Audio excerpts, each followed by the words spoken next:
Alors, bonsoir. Bonsoir. C'est un soir très spécial, d'abord, parce que c'est Yud Tet qui se lève, Rosh Hashanah la Chassidoute. Et c'est le soir de la libération du Baal HaTanya. Donc, on est sous les auspices de la Chassidoute et des secrets. Et ça tombe très bien, puisque le sujet de ce soir, c'est justement le Maharal de Prague et un livre qu'il a écrit sur Hanouka, qui s'appelle Ner Mitzvah. Alors là, vous avez cette version-là qui est la traduction, le livre intégral Ner Mitzvah, la traduction en français que vous pouvez trouver de Yehuda Israël Ruck. Benjamin Gross a travaillé et a traduit et commenté le Ner Mitzvah, vous le trouvez en français. Oui, de la lumière. Voilà, Ouais. celui-là, d'accord, avec plein de commentaires. Ça, c'est la version authentique en hébreu du Maharal. D'accord. L'ancienne version. Voilà, l'ancienne version. Donc là, c'est écrit en araméen, un peu plus compliqué d'accès. Et puis, il y a la version traduite des commentaires et de la traduction de Benjamin Gross en hébreu du Ner Mitzvah. D'accord ? Voilà. Alors, on va faire une petite introduction sur le Maharal lui-même pour le replacer dans le contexte, l'œuvre de sa vie, mais rapidement ce soir, la biographie, parce que je voudrais qu'on fasse vraiment l'étude au moins du premier chapitre, j'espère, de Ner Mitzvah, et qui s'occupe essentiellement de la vision de Daniel sur son rêve à propos des 4 empires. Alors comme ça a l'air un peu mystérieux, je vais vous en dire plus et vous allez découvrir quel est le lien avec Hanouka. Essentiellement, c'est le combat de la lumière contre les ténèbres. Donc on va voir ça, et c'est de manière ontologique, ça veut dire dans la création elle-même. Mais je suis déjà rentrée dans le sujet, donc on va revenir sur le Maharal. Le Maharal, c'est en 1525 jusqu'en 1609, d'accord ? Donc il se situe au niveau de la Renaissance. Il est né à Posen en Pologne. Et son œuvre parle essentiellement de l'exil, la signification de l'exil d'Israël, de la vocation d'Israël, de sa mission dans le monde. Et il est connu pour avoir des décisions juridiques intransigeantes. C'est-à-dire d'un côté, il est extrêmement rigoureux en termes de halakha, de loi juive. Donc c'est lui, par exemple, qui va décider ce qu'on appelle posek halakha, et qui va dire que le vin servi par les gentils, le vin Nesser, ne peut pas être bu par les juifs, ni touché, etc. Il y a une différence, comme on va l'expliquer ce soir, d'après le Maharal, il y a une différence d'essence entre l'être juif et l'être des nations. Et pourtant, ce qu'on va voir aussi dans la théologie du Maharal, ce sont différents niveaux d'existence qui se complètent dans un projet divin d'unité. Donc, en même temps, c'est quelqu'un de très rigoureux, qui a l'air très particulariste, et en même temps, c'est quelqu'un qui se situe dans son temps et qui est un humaniste total et complet dans le sens humanisme de la Renaissance. Ça veut dire que c'est quelqu'un qui maîtrise parfaitement toutes les sciences, que ce soit les mathématiques, l'astrologie, l'astronomie, qui est au fait de toutes les découvertes de son temps, puisqu'il arrive à un moment clé de l'histoire des sciences en général, puisqu'on est au niveau de la révolution sur la conception de la Terre, qui était anthropomorphiste avant la Renaissance. Et on est avec... mais là, j'avance aussi un peu trop vite. On est au moment de Johannes Kepler et Tycho Brahe, qui, en Pologne, justement, sous l'impulsion de l'empereur Rodolphe II de Habsbourg, a créé Uraniborg. C'est un endroit de découverte et d'analyse et de recherche scientifique et astronomique, pas astrologique, justement astronomique, où on observe les étoiles et on calcule justement, et là-bas se font des calculs qui sont vraiment révolutionnaires, qui vont changer la face de la science. Et le Maharal, apparemment, a une grande influence sur ces découvertes. Vous allez comprendre pourquoi. Donc, il a une attitude conservatrice et en même temps... C'est exactement Uraniborg. Uraniborg. Je vais revenir sur Uraniborg. Là, c'était juste vraiment la petite intro. On va revenir dessus. Donc une attitude très conservatrice en termes de loi et pourtant des tendances qu'on pourrait même qualifier de réformatrices pour son temps au niveau de l'éducation. Donc il va reprendre totalement les études juives en disant qu'un élève doit d'abord passer par l'étude de la Bible elle-même, ensuite de la Mishnah, et c'est seulement après qu'il pourra passer à la Gemara. Alors que dans les yeshivot, en général, on étudie uniquement la Gemara et plus précisément la halacha, c'est-à-dire la loi. Et ce qui se passe dans les yeshivot, ce contre quoi se bat le Maharal, c'est ce qu'on appelle le pilpoul. C'est des discussions à n'en plus finir. Des discussions à n'en plus finir pour fixer la loi, autour de la loi. Des discussions d'érudition de la loi qui tournent un peu à la stérilité finalement, puisque c'est toute la discussion qui s'enchaîne jusqu'à n'en plus finir, qui peut continuer à l'infini sur des petits points de détail. Et le Maharal, lui, se bat pour réhabiliter le Midrash. Alors, qu'est-ce que le Midrash et la Haggadah? Dans le Talmud, on a deux sortes d'enseignements. On a les enseignements halachiques, qui sont vraiment de la pure juridiction pour fixer les lois. Et au milieu de cette halacha, on a ce qu'on appelle la partie Haggadah. Le Midrash, en général, c'est des petites histoires qui parlent plutôt à l'imagination, pour comprendre finalement la même chose. On a par exemple la partie halacha, puis après on a la partie Haggadah, ou le contraire, on a d'abord la Haggadah et ensuite la halacha. Ou alors on a deux opinions différentes pour expliquer la même chose, une sous forme d'halacha et une sous forme d'Haggadah. Et en général, suivant la tradition, la halacha, c'est pour les esprits plus rationnels, qui peuvent aller plus loin, qui sont plus incisifs, et puis la Haggadah va être destinée aux enfants ou au peuple qui est moins féru et moins érudit et qui peut comprendre plus facilement avec des images qui parlent à son cœur, qui touchent à l'imagination. Et le Maharal, lui, combat cette façon de voir le Midrash en disant que le Midrash, à l'intérieur du Midrash même, se situe la sagesse secrète d'Israël. Et ce qu'on va voir aussi ce soir, c'est que dans l'enseignement du Midrash par le Maharal, il y a énormément de Kabbalah finalement. C'est l'enseignement du Maharal.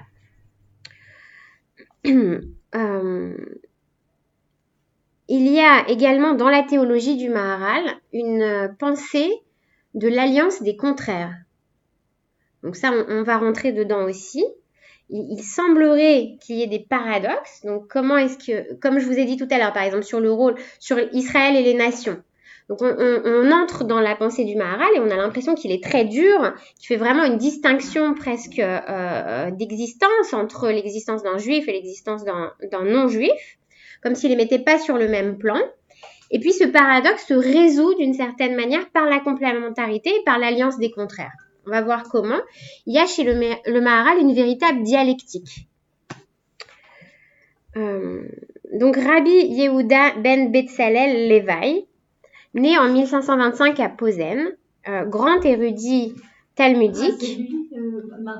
Le Maharal de Prague, c'est lui. Le Rabbi Low. Rabbi Yehuda ben Betzalel. Appelé aussi le lion. Donc il fait preuve d'une très grande érudition talmudique tout jeune. Et à 20 ans, il est nommé Rav de Nikolsburg en Moravie, où il va rester Rav pendant 20 ans. Et il sera ensuite nommé grand rabbin de Prague. Et donc Prague, à l'époque, c'est vraiment le centre du judaïsme de l'Europe occidentale. C'est là qu'il va être le Rav donc, de la fameuse synagogue appelée Klaus, la synagogue de Prague, que certains d'entre vous ont déjà visitée, qui s'appelle également Alt Neue Schule. Donc elle a une architecture très, très spéciale. Et puis pour la petite anecdote, alors quand on rentre dans la synagogue, il y a une marche. Elle n'est pas au niveau du sol. Pourquoi ?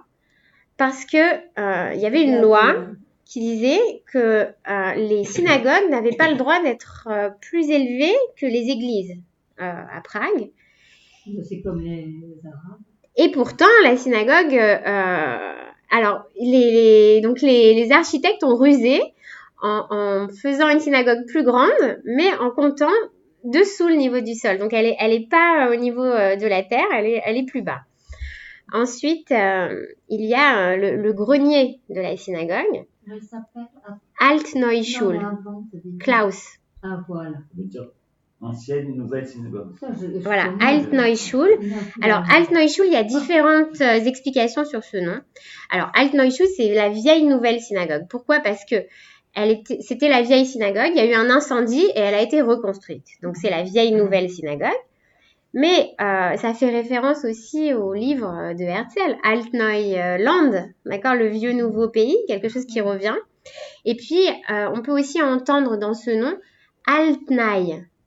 Et Altnai, la légende dit qu'elle a été construite avec des pierres qui venaient de Jérusalem, sous condition, signée avec les autorités de Prague, que quand le Beth Amikdash sera reconstruit et que les exilés pourront revenir à Jérusalem, qu'ils puissent emporter avec eux les pierres de Jérusalem jusqu'à Jérusalem. Donc voilà, donc en fait on devrait aujourd'hui reconstruire la synagogue de Prague à Jérusalem, puisque c'était la Tnaï. Ça se relie au Midrash. Voilà. Et pourquoi est-ce La qu'on Gemara le dit fait pas que toutes les synagogues, elles vont après revenir À Jérusalem. en Israël. Et Zéophi. Dans le Gemara. Non, je connaissais pas ce Midrash. Et ben voilà, c'est ça. Mais elle a été reconstruite quand? Non, elle a été incendiée et reconstruite. Il restait la base. Quand ça? Je sais plus exactement, mais donc en 1500 quelque chose. Ça fait pas référence au... Non, après. Ouais, Après. après, c'est plus tard. Non, ça fait Non, pas c'est pas référence. référence. J'ai dit que ça faisait écho. Ouais. Non, c'est pas une référence à Herzl. Non, pas du tout. Donc ça, c'est pour la synagogue.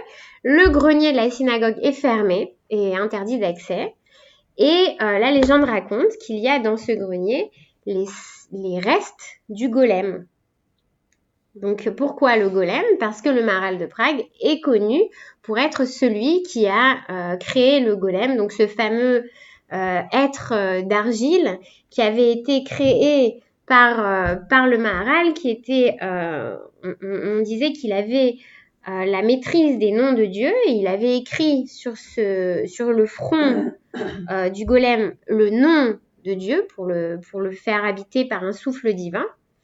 Et il avait été créé sur la demande de la communauté qui voulait se prémunir des pogroms qui commençaient et de toutes les vicissitudes des Polonais, déjà à l'époque. Et puis, la légende raconte qu'un vendredi soir, le Maharal était déjà à la synagogue pour Shabbat. Le Shabbat n'était pas encore entré. Et puis, on vient le chercher en courant et en criant, en lui disant « Maître, le golem est en train de détruire toute la ville ».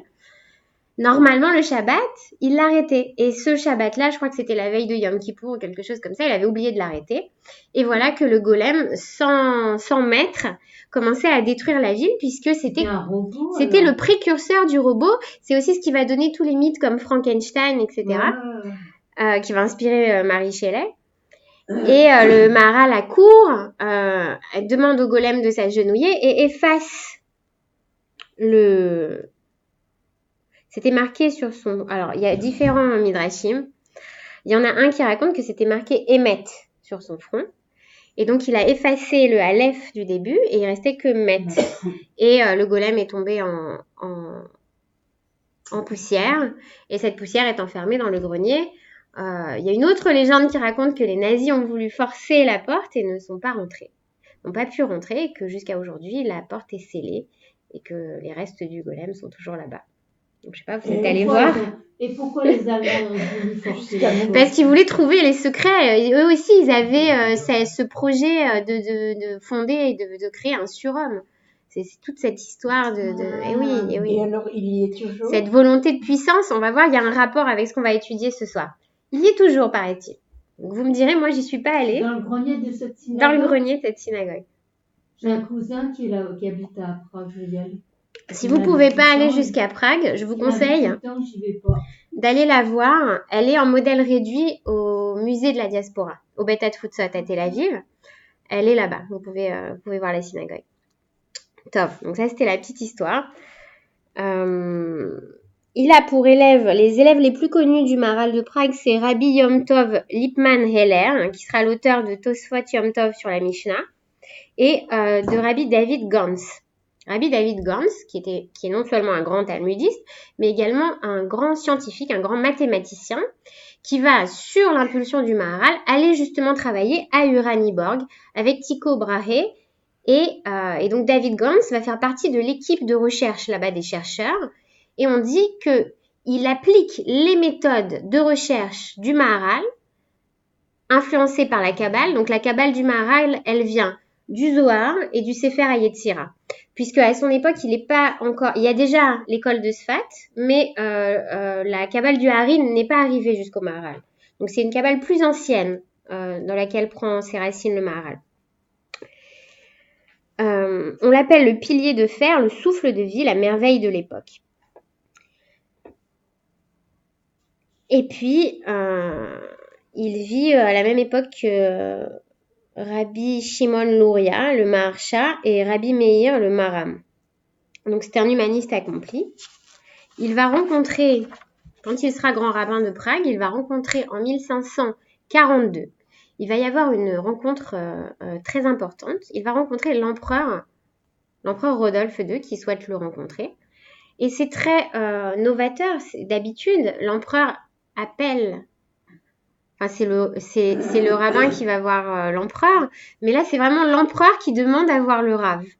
Et qui demande à le consulter sur des questions de science et de Kabbale et de politique. Et cette rencontre restera secrète jusqu'à aujourd'hui. On se demande ce qui a été dit à ce moment-là. Prague faisait partie de la Pologne à l'époque. Et on pense... Non, il a... Alors ça...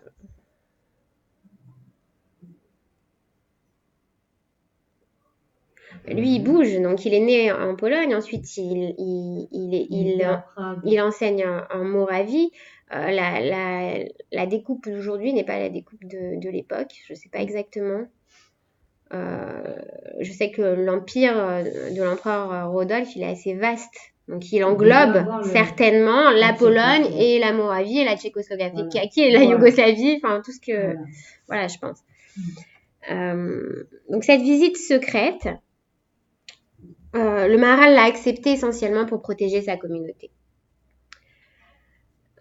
Et c'est ce qu'il arrivera à faire, puisque tout le temps que le Maharal sera vivant, cette communauté sera plus ou moins protégée, ce qui va au fur et à mesure se dégrader complètement en fait. Il est l'auteur de Gur Aryeh, un commentaire sur Rashi, sur le Tanakh, beaucoup de moussar et d'éthique dans son œuvre. L'importance de l'interprétation littérale contre le pilpoul, ce que je vous ai dit. Et puis, plus tard, il va influencer le chassidisme et, plus proche de nous, l'école de Paris, puisque André Neher sera un des premiers à réhabiliter le Maharal de Prague et à faire entrer sa pensée en France, mais aussi en Israël, sur l'impulsion de Jacob Gordin qui l'avait amené. Et puis, c'est ce que vont reprendre ensuite les élèves d'André Neher, donc Beno Gross, mais aussi Théodore Dreyfus, qui vont travailler sur le Maharal de Prague. Parmi ses descendants... C'est vrai que Beno Gross... il parlait toujours du Maharal de Prague. Parmi ses descendants, alors je ne sais pas si c'est vrai ou pas, mais j'ai trouvé qu'on compte dans les descendants du Maharal de Prague Karl Marx, Rabbi Nachman de Breslev, le Rabbi de Lubavitch. Donc je ne sais pas jusqu'à quel point c'est vrai et quels sont les liens familiaux, mais j'ai trouvé tous ces descendants-là. Donc c'est vraiment des gens qui ont transformé le monde à la suite du Maharal. Pour son œuvre. Alors il voulait faire une grande œuvre. Normalement, son œuvre devait se constituer de 7, si je ne me trompe pas, 7 ouvrages sur tous les moments forts de la vie juive, les fêtes, toutes les fêtes. Donc, c'est une œuvre inachevée. Et puis, c'est une œuvre de vieillesse. C'est une œuvre de maturité. Parce que ce n'est que sur le tard que le Maharal commencera à écrire ses ouvrages. Donc parmi ces ouvrages, il y a Netzach Israël qui parle de l'exil et de la délivrance et qui s'occupe essentiellement de Tisha B'Av. Gvurot Hashem qui parle de Pessah et de la naissance du peuple et sa vocation spirituelle. Tiferet Israël qui parle de Shavuot, la révélation du Sinaï et l'importance de l'étude. Or Hadash qui va parler de Purim, et Ner Mitzvah, que j'aimerais qu'on voit ce soir sur Hanouka. Ces deux-là nous parlent, on traite d'une réflexion sur le sens de l'histoire, et puis de l'éthique avec Netivot Olam, les sentiers éternels, avec une analyse des vertus religieuses, Derer Chaim, qui est un commentaire sur les Pirkei Avot.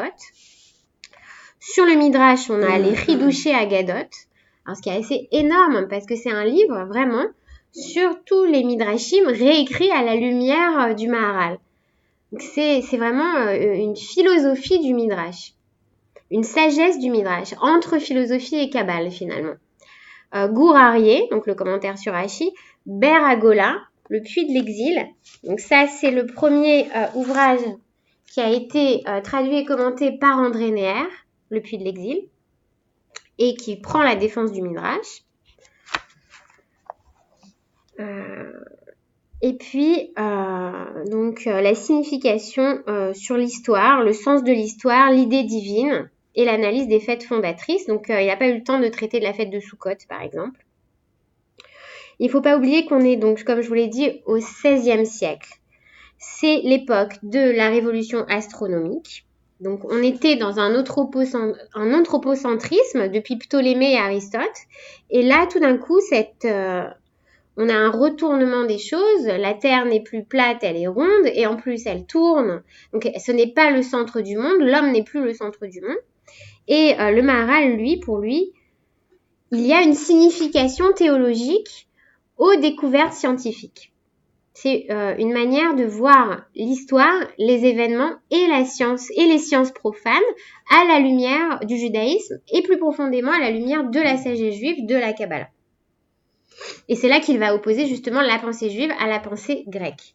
Et là, on rentre en plein dans la problématique de l'histoire de Hanouka.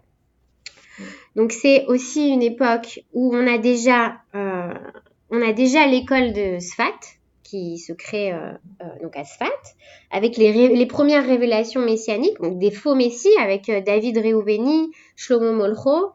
1492, comme vous le savez, c'est la découverte de l'Amérique, mais c'est aussi l'édit d'expulsion des Juifs d'Espagne par Isabelle la Catholique et Ferdinand d'Aragon, l'Inquisition qui commence. C'est un siècle qu'on peut situer jusqu'à 1610 à peu près avec l'assassinat d'Henri IV. Et c'est cette renaissance, l'art, les lumières, l'humanisme, les découvertes. Et en même temps, ça veut dire le plus de lumière et en même temps le plus d'obscurité possible avec toutes ces guerres de religion qui commenceront à s'arrêter avec l'édit de Nantes d'Henri IV. Et puis la réforme aussi, Martin Luther, l'église réformée avec Calvin en 1509 et aussi les premiers esclaves noirs, donc avec la découverte de l'Amérique. D'accord ? Donc c'est tout ça qui se passe à l'époque où vit le Maharal et où il pense, et tout ça entre dans sa pensée en fait, dans sa réflexion. Donc voilà pour l'introduction.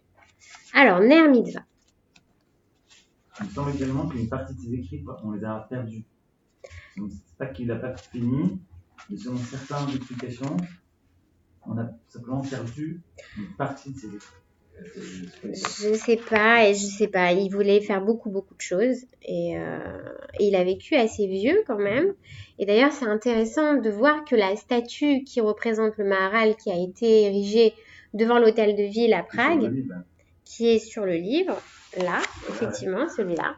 Alors, c'est une statue assez spéciale parce qu'elle représente le Maharal comme quelqu'un d'extrêmement vieux, comme quelqu'un finalement, oui, je vous le passerai après, j'en ai besoin pour l'instant. Quelqu'un qui n'est pas atteint, enfin qui est atteint par le temps et en même temps qui lui résiste. Et ce qui est intéressant de voir, vous voyez peut-être pas ici. Non, on voit. Ah si, voilà. Regardez, enfin là vous voyez rien, mais sur le côté, il y a quelque chose de très très étrange. Vous avez vu la statue en vrai ? Une silhouette, c'est ça ? Il y a une silhouette. Il y a une jeune fille nue qui est accrochée au manteau du Maharal. Alors, qu'est-ce que c'est ? Est-ce que c'est une allégorie de la jeunesse face à la vieillesse ? Est-ce que c'est une allégorie de la science ? Est-ce que c'est une allégorie de la sagesse ? Ou, d'après d'autres thèses, je vous conseille un petit livre très sympathique de Marek Alter sur le golem, justement, et le Maharal de Prague, où il nous dit que ça pourrait être sa petite fille, avec laquelle il était très très lié. Et, c'est sa petite fille qui serait... et c'est sa petite fille qui serait représentée et qui aurait appris beaucoup avec son grand-père apparemment. Et qui ensuite... il y a toute une histoire rocambolesque que Maria Calta raconte où elle s'est enfuie parce qu'elle voulait pas se marier. Enfin, il y a plein de choses. Donc voilà, ça c'est pour la petite histoire. Alors, Ner Mitzvah. Tov. Donc là, on va rentrer dans le texte. Et c'est un... Je vous ai photocopié. Tout le monde a eu le texte, ouais. Moi, je veux Ok. Alors, ce que je vous ai photocopié, c'est un petit cadeau de Hanouka. Je pense pas qu'on pourra tout faire ce soir. Mais vous pourrez le lire chez vous tranquillement. C'est le prologue et le premier chapitre de la traduction en français de Ner Mitzvah. D'accord? Donc, on va essayer d'expliquer les grandes lignes ce soir. C'est où le dernier ça, là, le livre? Celui-là, c'est moi, c'est celui que j'utilise. Et c'est de... Parce que c'est celui que j'avais. C'est de Yehuda Israël Ruck. Mais la version de Beno Gross est très très bien. Ah oui. Voilà. Et je pense peut-être plus facile à trouver aussi en magasin. C'est la lumière du... Celle-là. Mm. Que la lumière soit. Ah oui, que la lumière. D'accord? Parce Oui, qu'en j'ai plus, vous pas avez vu tous les celui-là. commentaires aussi dedans. Oui, les commentaires. Alors que là, c'est vraiment seulement essentiellement la traduction.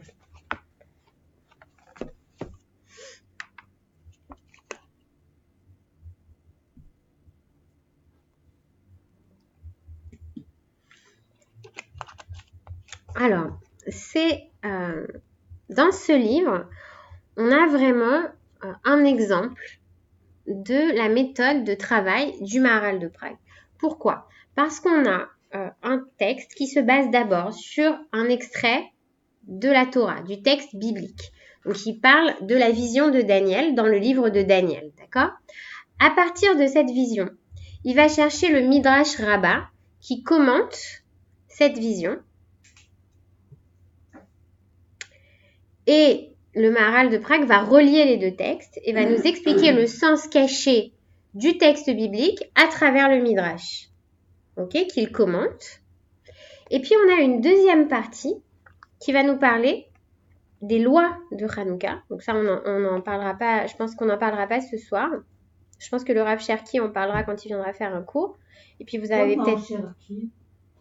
le Rav Cherki doit venir au Rouk Beno Gross le 25 décembre, c'est ça? Oh non, c'est pas vrai, c'est juste La semaine prochaine. Où j'invite des amis chez moi. Ah bah vous pouvez venir Des tous. amis de France. Ah, Venez non, tous pas des ensemble, Juifs. non? Vas-y. Oh là là. Bon. C'était mon rap. Alors attendez, donc voilà, et donc il va parler de vraiment des lois de Hanouka, avec quoi on allume, quelle huile est permise, quelle huile est interdite, dans quel sens on allume, pourquoi est-ce qu'on allume de 1 à 8 et non pas de 8 à 1, etc. Et c'est là qu'il relie vraiment, c'est un tout, la Haggadah et la Halacha qui sont ensemble dans le même livre sur Hanouka, c'est-à-dire qu'on a en même temps de la sagesse profonde de Kabbalah et en même temps des lois très techniques d'allumage des bougies de Hanouka. Et tout ça, pour le Maharal, c'est un tout et ça n'a pas à être séparé. Et ça s'inscrit complètement dans sa pensée, vous allez voir pourquoi. Parce que la séparation, la rupture de l'ordre, de l'unité, c'est finalement la naissance du mal. Et pourquoi? Parce que cette rupture provoque un vide. Et dans ce vide s'engouffre toute l'obscurité, tous les ténèbres. Alors, on va expliquer ça. Donc, on va commencer par la vision de Daniel sur les 4 empires. Alors, vous l'avez ici.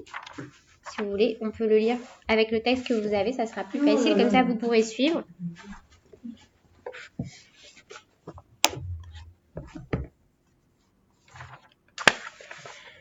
Daniel commença ainsi. Je scrutais l'horizon de ma vision nocturne quand soudain les 4 extrémités du ciel se cabrèrent au-dessus de l'océan. 4 énormes bêtes surgirent du fond des abîmes, différentes l'une de l'autre. La première, semblable au lion, avait des ailes d'aigle. Or, tandis que je la regardais, ses ailes lui furent arrachées. Soulevée de terre et redressée sur ses pieds, comme un homme, elle reçut alors un cœur d'homme. Puis ce fut une autre bête, semblable à un ours, qui se tenait de côté, 3 côtés dans la gueule, entre ses dents, et à qui l'on disait « Lève-toi, rassasie-toi de chair ». Alors que je sondais davantage, une autre bête jaillit, semblable à la panthère, mais portant sur le dos 4 ailes d'oiseau. Elle avait elle-même 4 têtes et inspirait la souveraineté. Puis, plongeant le regard au loin, dans une nouvelle vision nocturne, c'est une 4e bête qui, formidable, terrifiante et extrêmement vigoureuse, soudainement se dressa. Elle montrait de puissantes dents de fer, dévorait et broyait tout. Ce qu'elle laissait, elle le piétinait. Différente de toutes les bêtes qui l'avaient précédée, elle possédait 10 cornes. Alors ça, c'est la vision de Daniel. Alors pour vous retracer, pour vous resituer un petit peu Daniel, c'est le livre de Daniel. Il a été écrit au 6e siècle avant Jésus-Christ. Daniel, il fait partie des déportés qui arrivent en Babylonie après la destruction du temple. Donc on est en moins 586.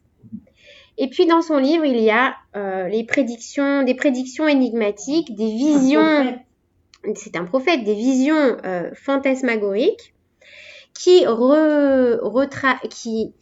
expriment cette attente fébrile de la fin de l'exil. Lui, il a vu le premier temple, Daniel. Puisque il a vécu donc la destruction du temple, l'exil en Babylonie, et puis je crois qu'il va vivre aussi au moment où Cyrus va leur donner le... Puisque c'est un temps qui est assez court, je crois que c'est 70 ans seulement. Donc il vit ses 70 ans puisqu'il va vivre le moment où le permis va être donné de revenir reconstruire le temple. Alors avec Néhélia.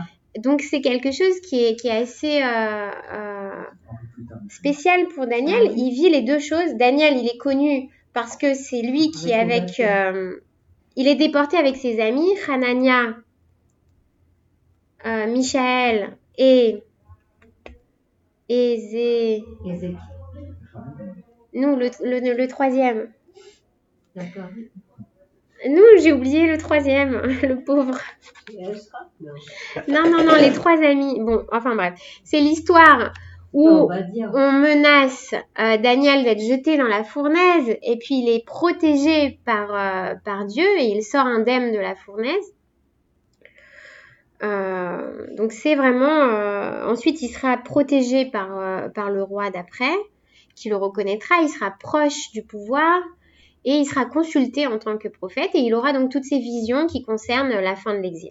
Et puis, il va le vivre lui-même, d'accord ? Donc c'est un prophète qui est partagé entre la destruction et les ténèbres qui envahissent tout et le rejaillissement de la lumière et ce retour finalement d'Israël.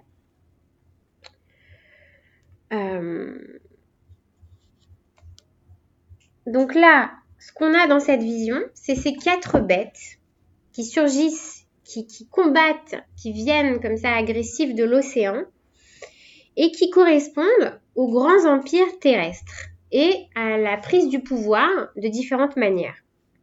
Et puis on a à la fin de ces 4 bêtes, on a le Fils de l'homme qui lui va préfigurer un règne éternel et qui lui ne sera pas détruit. Et ces 4 royaumes se rapportent également au rêve plus tard dans le livre de Daniel, le rêve de Nabuchodonosor, qui aura également un rêve qui ressemble aux visions de Daniel, mais qui est un petit peu différent, parce que le rêve de Nabuchodonosor, est-ce que je l'ai ici ? Voilà, je l'ai ici, je vais vous le lire. C'est un midrash qui raconte ce rêve ? Non, c'est dans le livre de Daniel. Il y a les deux. Il y a la vision de Daniel et il y a le rêve de Nabuchodonosor. Et vous allez voir, ça ressemble, mais c'est pas tout à fait la même chose. Regardez. Donc là, vous l'avez pas. Vous l'avez pas. Non, vous l'avez pas. Je crois pas. Bref, écoutez. Et voici une statue immense. Son apparence était terrible. Cette statue, sa tête était d'or fin, son torse, ses bras d'argent, son ventre et ses cuisses d'airain, ses jambes de fer, ses pieds en partie de fer et en partie d'argile.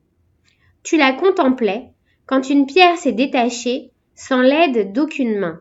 Elle a heurté la statue aux pieds de fer et d'argile et les a broyés. Alors le fer, l'argile, l'airain, l'argent et l'or ont été broyés ensemble. Ils sont devenus comme de la balle sur les aires de blé que le vent emporte et qui ne laisse aucune trace. Mais la pierre qui a frappé la statue est devenue une grande montagne. Elle a rempli toute la terre. Alors, ce qui est commun aux 2 visions, c'est le chiffre finalement. On a 4 bêtes dans le rêve de Daniel et le Fils de l'homme. D'accord? Les 4 bêtes finalement dans le rêve de Daniel.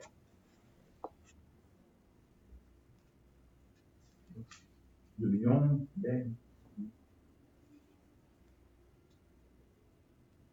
Les 4 bêtes vont disparaître. De la même façon que dans le rêve de Nabucodonosor, on a 4 parties de cette immense statue qui vont également se désagréger, d'accord, et qui sont en 4 matériaux différents. Et puis on a à la fin du rêve de Nabucodonosor, ce qu'on vient de voir, la pierre qui, elle, sans l'aide d'aucune main, donc une force qui vient de l'extérieur, qui a frappé la statue, qui est devenue une grande montagne, elle a rempli toute la terre. Donc c'est le règne éternel de quelque chose qui vient d'ailleurs et qui, à la fin, régnera sans limite de temps. Donc quel rapport entre les deux? C'est là que, pour comprendre ça,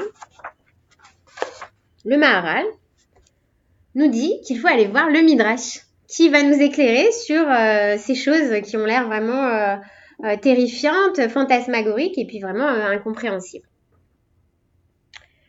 Alors,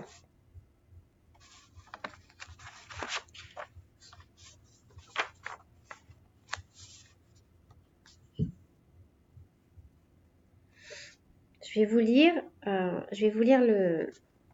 juste le début du Maharal. Donc ça, vous l'avez, peut-être on peut le lire ensemble. Attendez, je le cherche.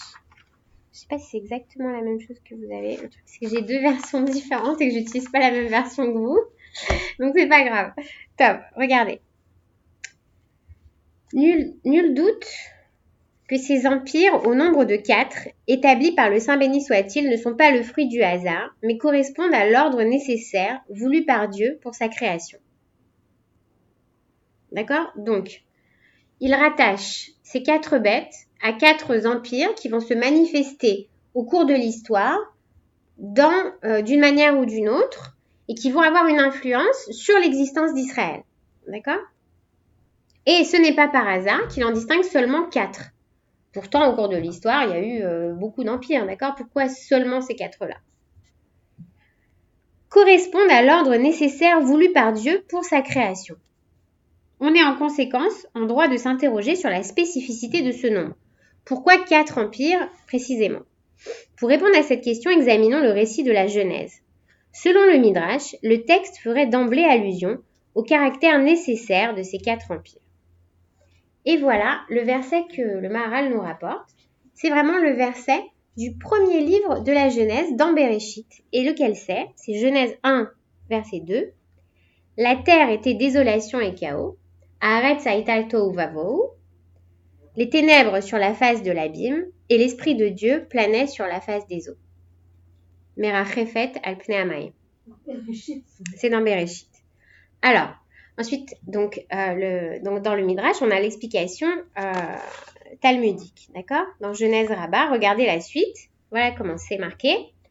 Rabbi Shimon ben Lakish interprète ce verset en référence aux empires. La terre était désolation, Haaretz haïta tohu, allusion à l'empire de Babel. Il est écrit en effet, je regardais la terre, elle était désolation. Chaos, allusion à l'empire des Mèdes et des Perses. Il est écrit en effet, c'est dans une grande confusion qu'ils amenèrent Aman. Les ténèbres, allusion à l'empire grec, qui enténébra les yeux d'Israël par leur décret. Il leur ordonna d'inscrire sur la corne d'un bœuf qu'ils n'avaient aucune part au Dieu d'Israël. Alors c'est intéressant en ce qui concerne les Grecs parce que dans notre civilisation occidentale, la Grèce représente la lumière, représente le progrès, représente l'évolution de l'humanité. C'est-à-dire on est sorti de la préhistoire, puis on sort tout doucement de la mythologie justement pour arriver à la rationalité grecque qui est vraiment, c'est la civilisation, la première grande civilisation. Et là, ce sont les ténèbres qui représentent la Grèce. Qu'est-ce que c'est que cette histoire de corne de bœuf? c'est marqué dans le livre des Maccabim, il y avait écrit sur les cornes de bœuf, Israël n'a aucune part au Dieu d'Israël. Pourquoi un corne d'un bœuf? Pour rappeler à Israël la faute du veau d'or, en leur disant, vous avez péché, vous avez failli à votre mission, vous n'êtes plus Israël. Et nous, les Grecs, nous sommes le véritable Israël. Quand même.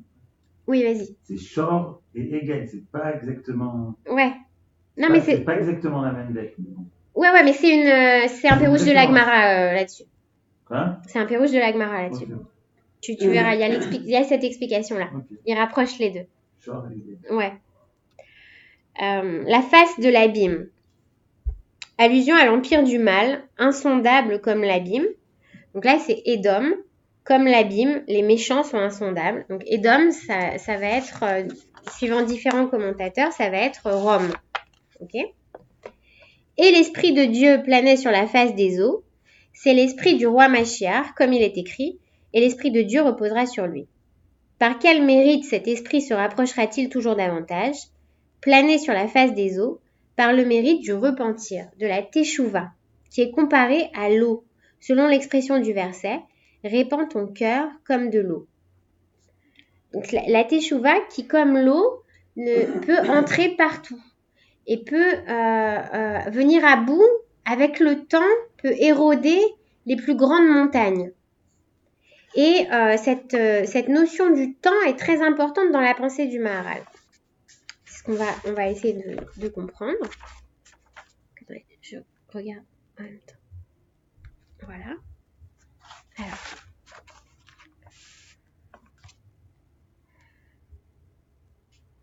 Donc on va reprendre le fil de notre explication. Donc on a 4 bêtes, 4 empires qui sont soit ces bêtes-là, soit les parties du corps, soit différents métaux. Et puis ce fils de l'homme qui viendrait comme cette nuée du ciel, suscité par une pierre sans l'aide d'aucune main. Et puis on a le contraste entre le 4 et le 1. D'accord? Comme s'il y avait une succession de royaumes qui montent. C'est comme dans l'histoire, vous savez, comme dans Hegel, on a chaque nation qui vient sur la scène de l'histoire, qui monte à son apogée, et puis qui ensuite est détruite, est terminée, les civilisations qui se succèdent. Et puis d'après le Maharal, il y aurait une 5e civilisation qui, elle, resterait en haut et ne se terminerait jamais. Donc d'après l'histoire, ça serait les Babyloniens, les Mèdes, les Perses et puis les Grecs. Et puis les Grecs. Ça rappelle aussi le rêve de Jacob. Alors que oui, aussi dans le rêve de Jacob, exactement. Et selon une autre version, c'est Babylone, les Perses, la Grèce et Rome. Donc ça, on l'a dit. Le dernier, c'est Israël.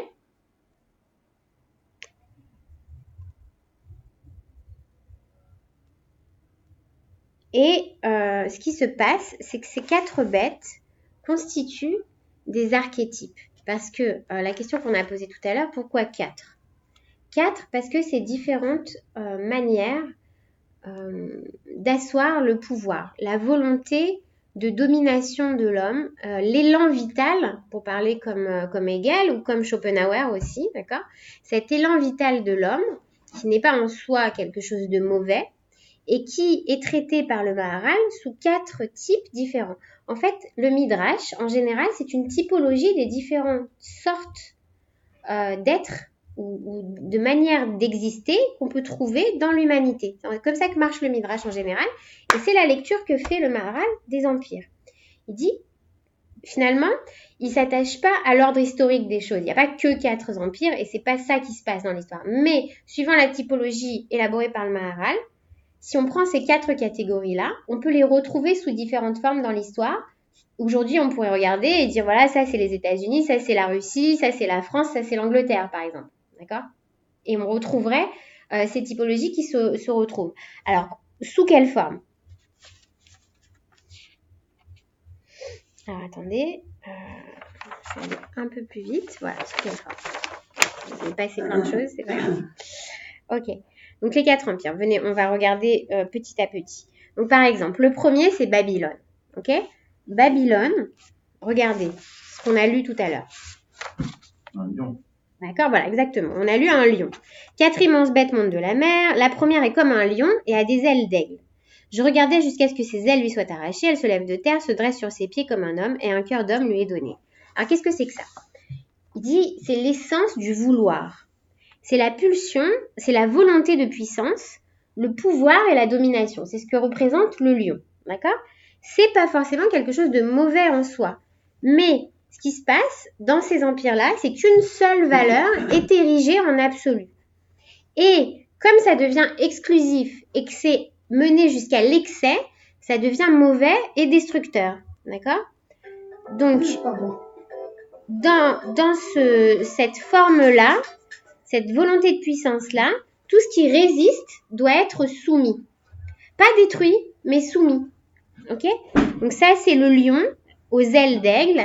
Et puis dans le rêve de Nabucodonosor, c'est la tête d'or. C'est l'or, d'accord? Ce métal précieux qui résiste au temps. Ok? Et puis ce qui va avec, c'est la grandeur d'un côté et l'orgueil de l'autre côté, de cette tête d'or qui prend toute la place ou de ce lion qui se proclame roi des animaux alors qu'il n'y aurait qu'un seul Dieu et que lui se proclame Dieu roi à la place du roi. D'accord? La Perse ensuite, donc numéro 2.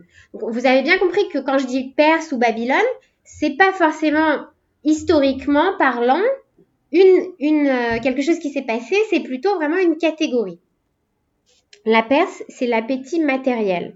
C'est le corps, c'est l'avidité, c'est la cupidité. C'est l'avoir au détriment de l'être. Et qu'est-ce que ça provoque? Ça provoque une soif d'acquisition, d'accroissement. C'est l'amour du matérialisme à outrance et de la possession jamais rassasiée. Le troisième empire, et donc ça, vous avez vu, c'est quoi? C'est une autre bête, la seconde, semblable à un ours. Elle se dresse sur un côté. Et la Perse, c'était quel animal? La Perse, c'était le lion. Mais non, c'est Non, oui, excusez-moi. Babylone, c'était le lion et la Perse, maintenant, c'est l'ours. Alors, je me rappelle plus exactement, mais Manitou reprend ces catégories et il les modernise. Donc, justement, lui, il fait le rapport. Je crois que l'ours, c'était la Russie. Ah oui, l'ours, c'est la Russie. Oui, c'est ça. Et puis le lion, je sais plus qui c'était. Je me rappelle plus de la dracha. Voilà. Elle se dresse sur un côté, 3 côtés dans sa gueule entre ses dents. On lui dit ceci, lève-toi, mange beaucoup de chair. D'accord? 3, c'est la graisse. Donc, qu'est-ce que c'est que la graisse? C'est la force vitale qui prend cette fois la forme de l'esprit et la puissance de la raison. Et cette supériorité de la rationalité est portée par la violence qui veut éradiquer toute différence, tout esprit contraire, tout esprit critique. N'oubliez pas que ce sont les Grecs qui ont mis Socrate à mort. Malgré le fait que ce soit eux qui l'ont fait émerger, c'est aussi eux qui l'ont mis à mort. Et je pense que c'est un motif très important et très symbolique finalement de cet esprit qui refuse tout esprit de contradiction finalement. Et comment ça s'appelle cet esprit? Il y a un nom pour ça. Alors, d'après le Maharal, c'est l'immanence. C'est le refus de toute transcendance. L'immanence, ça veut dire que le monde, c'est la nature. On est presque chez Spinoza là, d'accord? Et que tout est rationnel, tout est compréhensible. Il y avait même une école, je sais plus, je crois que c'est Démocrite, il me semble, qui disait que tout ce qui n'est pas expliqué et compris par son esprit n'existe pas, n'a pas de réalité, tant qu'il ne l'a pas compris. Il me semble bien que c'était Démocrite. Donc, rationalité essentielle contre tout ce qui est altérité. Et là, on comprend pourquoi Israël, dans sa conception, ne pouvait qu'être réprimé par l'Empire grec, qui ne pouvait supporter cette compétition, cet ordre différent, cet ordre transcendant, cette trace de l'altérité, cette trace de la transcendance représentée par Israël, qui remettait en cause cet ordre carré rationnel, ce système grec sans faille. Puisque Israël, au contraire, est porteur de ce message que la création, et c'est ce que dit le Maharal, ce qu'on va voir avec ce verset qui cite sur Bereshit, la création était tohu vavohu. La création est blessure, est faille, est manque. Et est duel, est problématique à la base, et ce chaos finalement n'est pas résolu par la création. Il est ordonné plus ou moins, mais il reste des failles, il reste des blessures, et c'est à l'intérieur de cette faille que se glisse Israël. Et c'est là qu'est l'épine dans le pied de la Grèce. Shfirat HaKelim. C'est le précurseur de la Kabbale du Hari. L'empire numéro 4, c'est Rome. Alors, la Grèce, c'est quel animal? Alors, la Grèce, c'est la panthère. Voilà. Une autre bête, semblable à la panthère, elle a sur le dos 4 ailes d'oiseau. Pourquoi elle a 4 ailes d'oiseau? Parce que la Grèce peut voler très haut. Et la Grèce, d'après Maïmonide aussi, et le Maharal, c'est celle qui se rapproche le plus possible de la vérité. C'est celle qui atteint presque toutes les marches, mais qui s'arrête à la dernière marche, qui n'entre pas dans la dimension du Beth Amikdash. C'est cet empereur, je crois que c'est Alexandre, le Midrash qui raconte qu'Alexandre arrive jusqu'au Beth Amikdash, veut percer le secret des Juifs, demande à entrer dans le Kodesh à Kodashim pour voir enfin quel est le secret, et il se retrouve dans une salle complètement vide. Il dit, c'est ça, le Dieu des Juifs, il est là, ce secret. Ils adorent une salle complètement vide. Ils ratent parce que ce n'est pas accessible par les sens ni par la raison. Pas vide, mais il y avait quand même le chandelier, il y avait quand même pour les pains.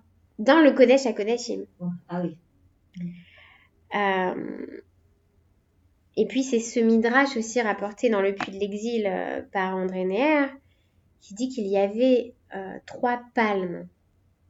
Les anges tenaient 2 palmes, 2 palmes pour Israël, 2 palmes pour les nations et 2 palmes vides au milieu.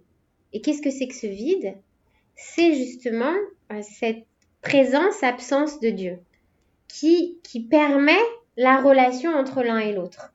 Quand la fusion est totale, il n'y a plus d'espace pour respirer, il n'y a pas de manque, il n'y a pas de relation à l'autre. Ce manque premier est duel, ça veut dire qu'en même temps il crée le manque, il crée le vide, et c'est dans ce vide que peut s'engouffrer tous les ténèbres et tout le mauvais, et en même temps c'est ce vide-là qui garantit la liberté de l'homme, qui lui permet de faire des choix, de choisir entre le bien et le mal justement, et d'être un homme libre, indépendant, qui peut se relier aux autres. Sinon, ça serait un amalgame justement d'unité dans lequel personne ne pourrait respirer, et où tout serait déterminé. Donc c'est en même temps notre bénédiction et notre malédiction d'homme libre.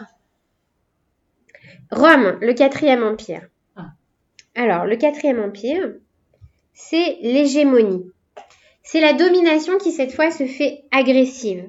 C'est cette bête terrible et meurtrière, dévastatrice, destructrice, qui a cette passion de détruire et qui est comptée dans les forces de vie. Ça serait ce que Freud aurait appelé thanatos, d'accord? Cette pulsion de mort, ok? Sans profit, là il n'y a pas de profit. Donc par exemple, je sais pas, l'Égypte utilisait les esclaves pour bâtir les pyramides. On utilisait, mais dans ce 4e empire-là, la destruction et la mort sont le but de cette passion, de la dévastation, de la mort pour la mort, de l'amour du vide finalement. C'est le broyage impitoyable, c'est la négativité pure, et c'est là, dit le Maharal, que l'homme se décompose et perd son corps, perd sa matérialité. C'est l'expérience ultime de la Shoah, par exemple. C'est le mal radical. Et d'après le Maharal de Prague, lui, sa conception du mal, elle est inscrite ontologiquement dans la création. Elle fait partie de la création. Il y a une existence du mal réel. Mais une existence du mal réel. Mais alors attends, parce que c'est là le switch. C'est qu'on a l'impression que c'est ultra négatif. Et chez le Maharal, il y a un renversement. Il y a, ce que je vous disais tout à l'heure, cette dialectique entre le bien et le mal, entre cette négativité pure, donc qui décompose l'homme, et qui en même temps, dans sa conception de l'histoire et du temps, fait que l'homme, l'humanité entière, au cours de ces empires qui se dévoilent, au cours de ces facettes de l'humain qui se dévoilent les unes après les autres, épure son humanité, épure ses passions. Une fois qu'elles sont libérées dans le monde, elles montent et puis elles descendent. Leur déclin est inscrit dans leur ascension. Et quand on arrive au 4e empire, avec la déliquescence de l'humain et de son corps, on arrive en même temps, de manière complètement contradictoire et paradoxale, à une spiritualisation de l'humain. C'est l'expérience ultime. C'est l'homme qui, au cœur de l'univers concentrationnaire, va trouver Dieu, va trouver l'ultime spiritualité, va trouver son humanité au sein de l'inhumanité même. Lisez Elie Wiesel, lisez Georges Semprin, lisez ces récits de rescapés qui, au sein de l'inhumanité, récupèrent, redeviennent humains d'une force qui déchire finalement toute l'inhumanité qui les environne. Comment ils peuvent... Ils se relient à ce moment-là à l'autre, à l'altérité.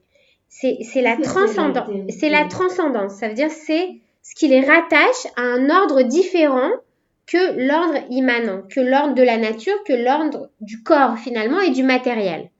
C'est le nœud qui relie le matériel et le spirituel.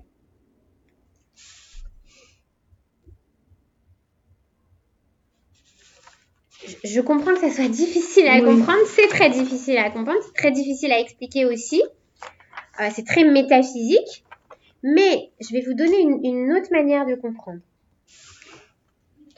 Vous vous rappelez... Dans la 4e bête, j'ai pas compris. Alors, la 4e bête... Comment dans cette 4e bête qui est tellement spéciale, tu parles de trouver l'humanité dans l'inhumanité, j'ai pas compris comment c'était... Non, parce qu'il y a la suite. Alors, c'est un peu... Alors, ça rejoint les Chassidim qui allaient danser, qui chantaient avant de rentrer. Oui, il y a plein de choses là-bas derrière. Il y a beaucoup de choses. C'est le Kiddush Hashem, c'est beaucoup de choses. Mais je ne veux pas rentrer là-dedans, je vais vous donner un autre exemple, peut-être plus compréhensible, par rapport au cours qu'on a eu avant. La dernière fois, on a parlé de Walter Benjamin, on a parlé de la conception de l'histoire, et puis la fois d'avant, on a parlé de Rosenzweig aussi. Et on a dit, voilà, il y a, d'après Rosenzweig, il y a la méta-histoire d'Israël qui n'est pas dans l'histoire du monde.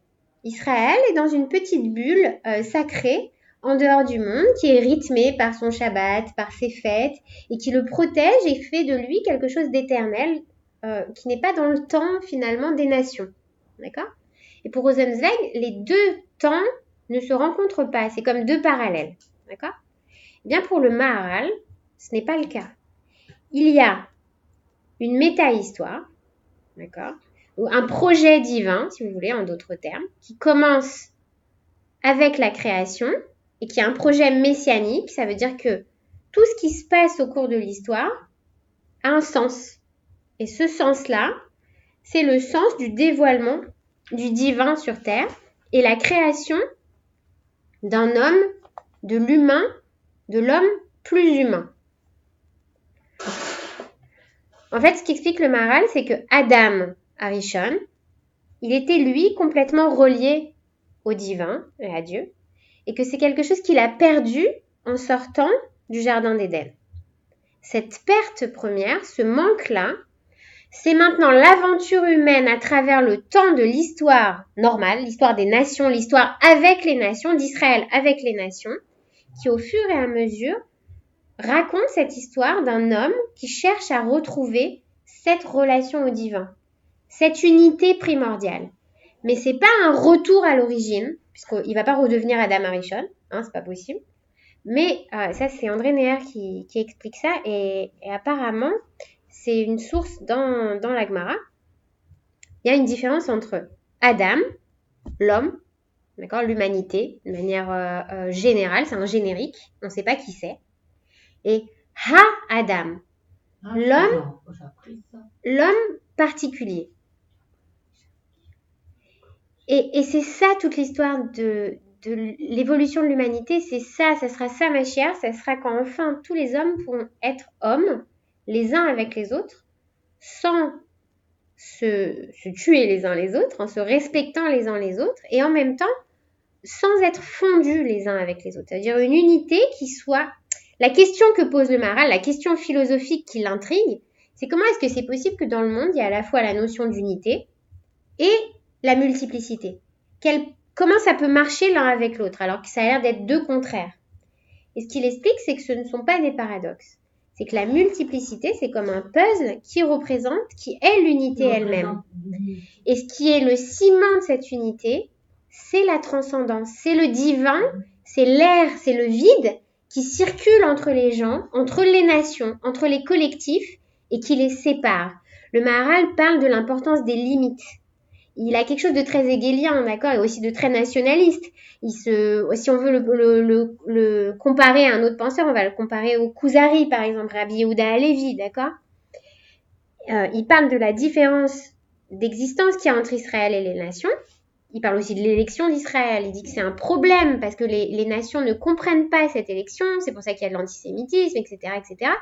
Mais que l'élection n'est pas de la supériorité, mais au contraire un mérite, quelque chose qui se mérite, que c'est une mission spécifique, et fait d'Israël un gardien de cette mémoire immémorable, c'est-à-dire un gardien de cette création, un gardien de l'histoire de l'homme, un gardien et aussi un témoin de cette transcendance, un témoin de cette révélation.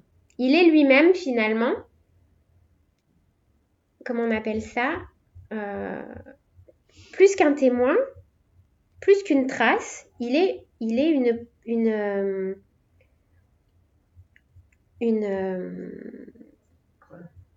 pas une preuve, je cherchais un autre mot. Non, je cherchais un autre mot. Une incarnation. Non, pas incarnation. Bon, tant pis, peut-être que ça va me revenir, c'est pas grave. Vous avez compris, je pense, le concept.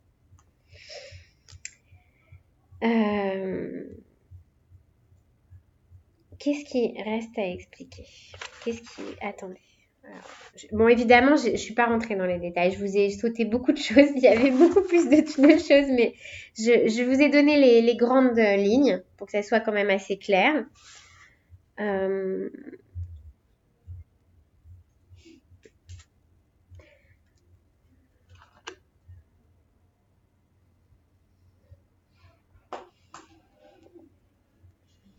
Oui, il est autre chose. Il n'est pas seulement un garant et un témoin. Il est aussi une force de contestation.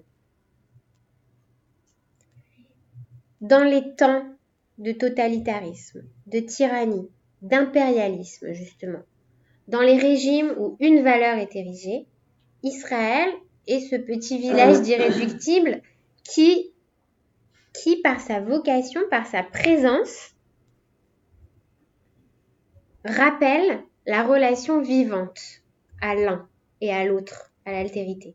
Rappelle que cette relation est encore d'actualité, qu'elle est vivante et qu'elle est opérante. Et ça, il le rappelle dans chaque acte de sa vie de tous les jours, dans les mitzvot, dans le rituel, dans les prières. D'accord ? C'est un acte de résistance. Être juif aujourd'hui est un acte de résistance, un acte de mémoire et un acte de transmission qui s'inscrit dans un mouvement universel, dans une exigence d'humanisme, parce que le Maharal est tout sauf quelqu'un, vous l'avez compris, de raciste ou de méprisant. Transmission, résistance, il y a encore un autre mot. Je sais plus. Ça va trop vite.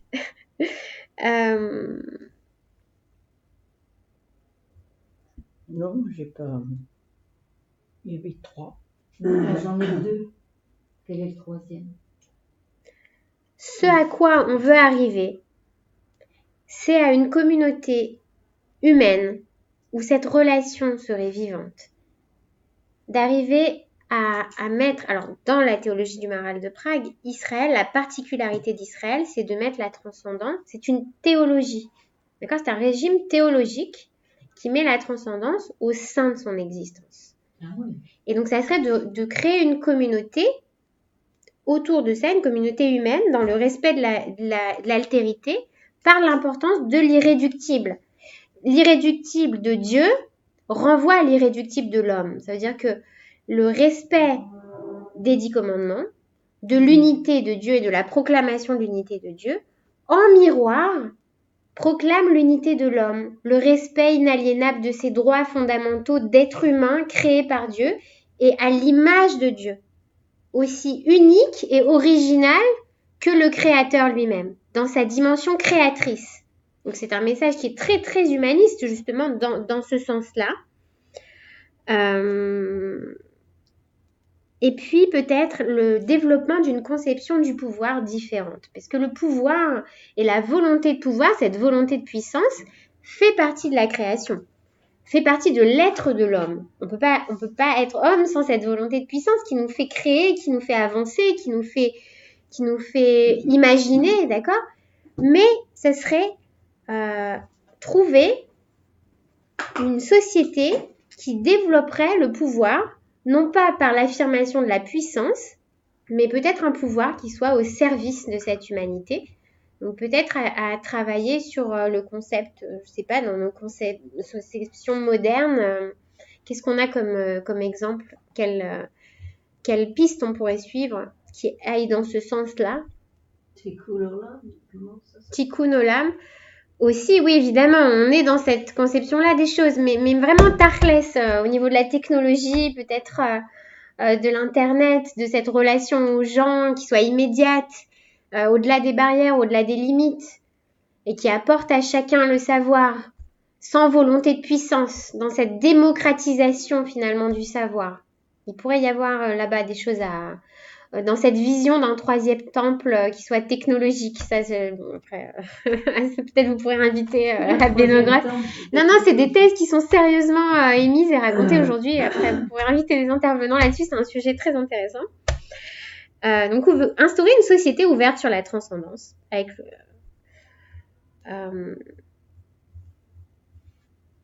et donc, ce judaïsme comme trace de l'infini dans l'homme. Je pense qu'on a vu un peu tout. Est-ce qu'il nous reste quelques petites choses à voir ? On a dit tout ça. Peut-être une citation de Benogros. Voilà ce qu'il dit. Assumer l'appel de l'immémorial pour faire advenir l'homme en maintenant l'histoire ouverte sur une autre histoire. C'est ça aussi. Quand je vous parlais de l'histoire et de la méta-histoire, finalement, Israël, c'est le passage. C'est le pont entre les deux. Israël, contrairement à ce qu'on a cru au début quand on a étudié les empires, n'est pas le contraire de ces empires. Il est au contraire le point de jonction entre le monde complètement transcendant, entre le monde complètement spirituel et le monde matériel. Et là, c'est tout le langage du Maharal qui fonctionne en termes de dialectique. Donc, je vous donne un exemple. Il va parler de la tsura et du chomer. La tsura, c'est la forme, et le chomer, c'est la matière. D'accord ? A priori, le chomer, ça serait les empires, et la forme, ça serait donc le chomer, ça serait la matière, la multiplicité, la fluidité, ce qui bouge tout le temps, d'accord ? Et puis la forme, la tsura, ça serait l'intellect, le spirituel, d'accord ? Et puis l'unité, la solidité. Le olam hazé, dans lequel il y a des créations, d'accord ? Esav, par exemple. Et puis le olam haba. Yaakov qui dit que sa récompense, il l'aura seulement dans le olam haba. Mais Israël serait au contraire ce point de passage entre les deux. Il serait ni l'un ni l'autre, puisque il est la possibilité de la réalisation de l'humain dans l'homme. Donc il serait pas Israël uniquement, ni contre les nations uniquement, mais il y aurait un troisième homme, et c'est la réalisation, c'est finalement le Mashiach, ou alors c'est ce vers quoi on tend d'être un peuple prophète, cette vocation de prophétie, c'est quoi ? C'est d'être à la fois Yaakov et Esav, les mains d'Esav et la voix de Yaakov, l'homme total, dans le sens du Maharal, qui est donc, pour ceux qui ont lu Nietzsche par exemple, absolument pas comparable au surhomme de Nietzsche. qui serait au contraire la suprématie de la matière sur la forme. Alors que là, dans l'esprit du Maharal, c'est l'inverse, ça serait la forme de la matière. L'esprit qui s'incarnerait dans la matière, et non pas la matière qui dirigerait l'esprit. Ok ? Voilà. Je pense que c'est assez complet, c'est assez... voilà, c'était pas un cours facile et c'est encore beaucoup de choses. Donc, ce que je vous invite à faire, c'est à lire le texte que je vous ai donné, qui retrace un petit peu toutes ces choses-là, qui les approfondit. Il faut lire plusieurs fois le texte.